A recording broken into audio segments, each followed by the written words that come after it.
10 biblical breakfasts that will heal you instantly.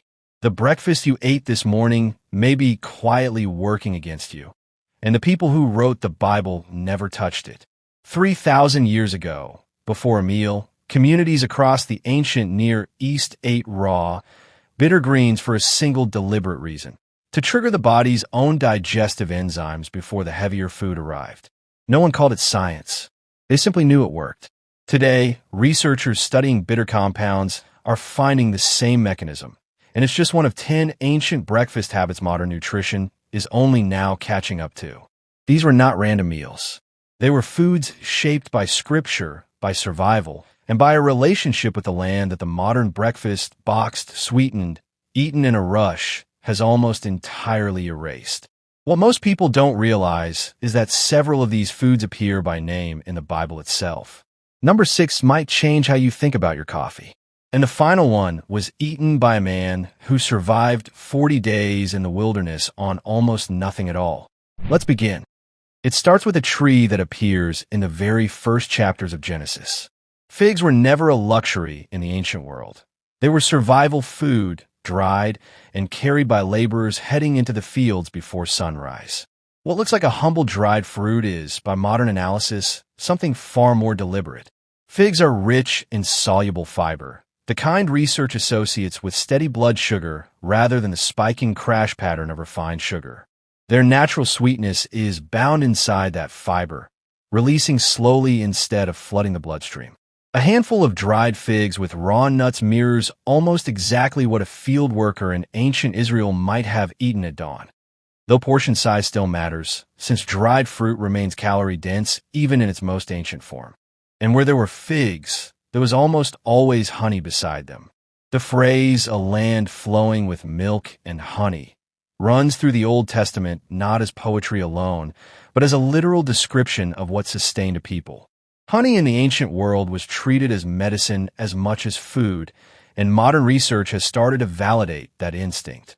Raw honey contains antimicrobial compounds and antioxidants linked to immune support, with a sugar composition that appears to affect blood glucose more gently than refined alternatives. But here's the catch almost no one knows. Most honey sold today is heavily processed, stripped of the very enzymes and pollen compounds that made the ancient version medicinal in the first place. Raw, unfiltered, and local is the only version that comes close. That same value placed on simplicity shows up again in one of the most famous meals in the New Testament. 5 barley loaves, multiplied to feed 5,000 people. Barley was the bread of the ordinary person, considered less refined than wheat, but more resilient, more abundant, and, as it turns out, more nutritionally dense than anyone at the time could have measured.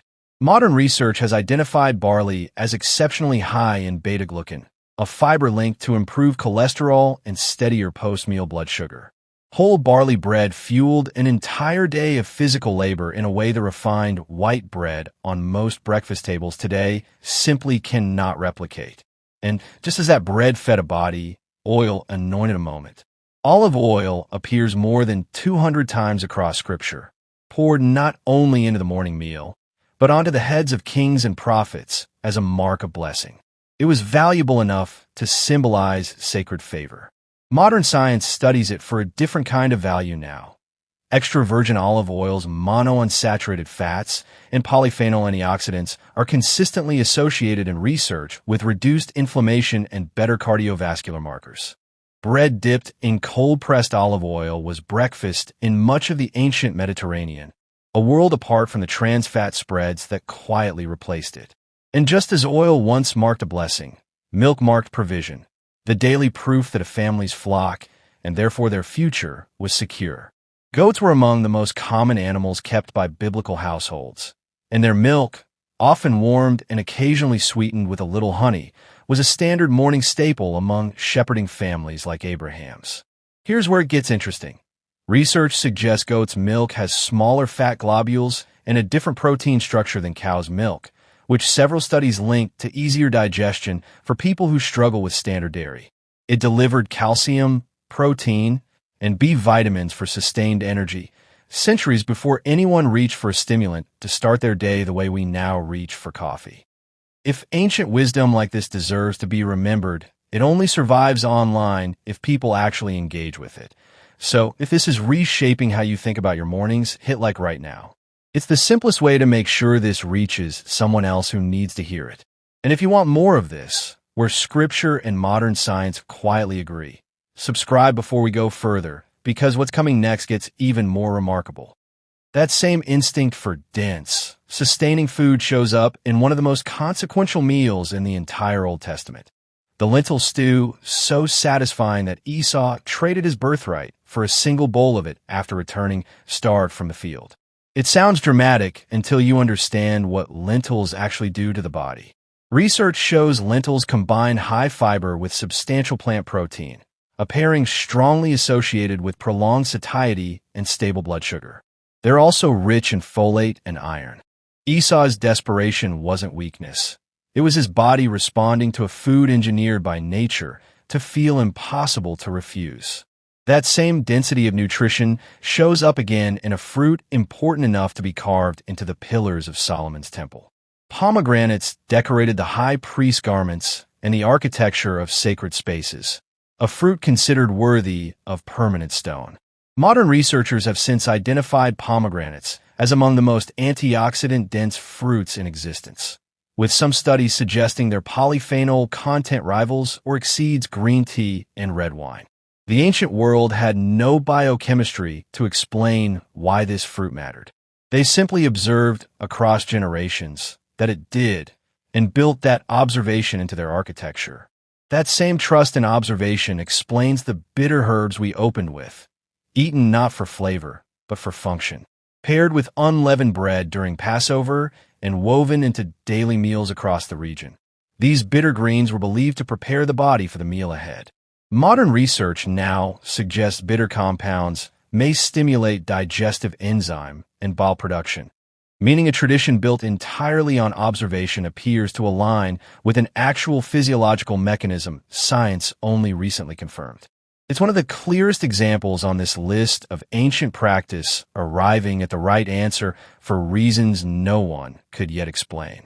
Reaching across the same desert, dates and milk formed a pairing essential to travelers crossing vast, punishing distances where almost nothing else would survive the heat. Dates are remarkably rich in potassium, magnesium, and fiber, and research suggests that fiber moderates the impact of their natural sugar far more effectively than refined sweeteners ever could. Paired with the protein and fat in milk or yogurt, this combination offered sustained, balanced energy, not the spike and crash that defines so much of the modern sugary breakfast aisle. And at the center of it all is one man, one meal, and 40 days in the wilderness. Scripture describes the prophet Elijah surviving on cake baked over hot coals and water, sustained long enough to walk all the way to Horeb. Strip away the miraculous framing for a moment and look only at the food itself. Almost certainly a dense, unleavened barley cake, exactly the kind of compact, high-energy food capable of fueling extreme physical demand. But here is the detail most people miss entirely. Nowhere in that story does Elijah eat more than he needs. Scripture describes him eating exactly twice before the journey. Not feasting, not stockpiling, just enough. The lesson embedded in that meal isn't abundance. It's precision. Real strength, even in Scripture, came from exactly enough, never from excess. 10 breakfasts. One pattern running underneath every single one of them. Unprocessed, unhurried, and built from an understanding of the body that predates the word nutrition by thousands of years. The ancient world didn't have laboratories.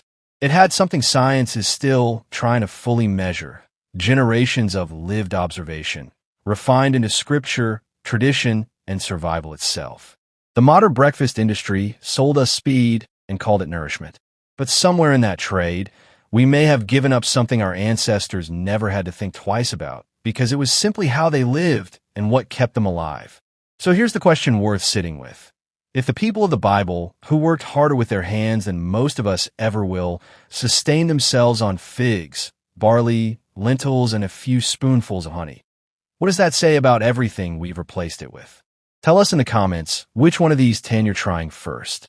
Someone reading this morning needs exactly that answer.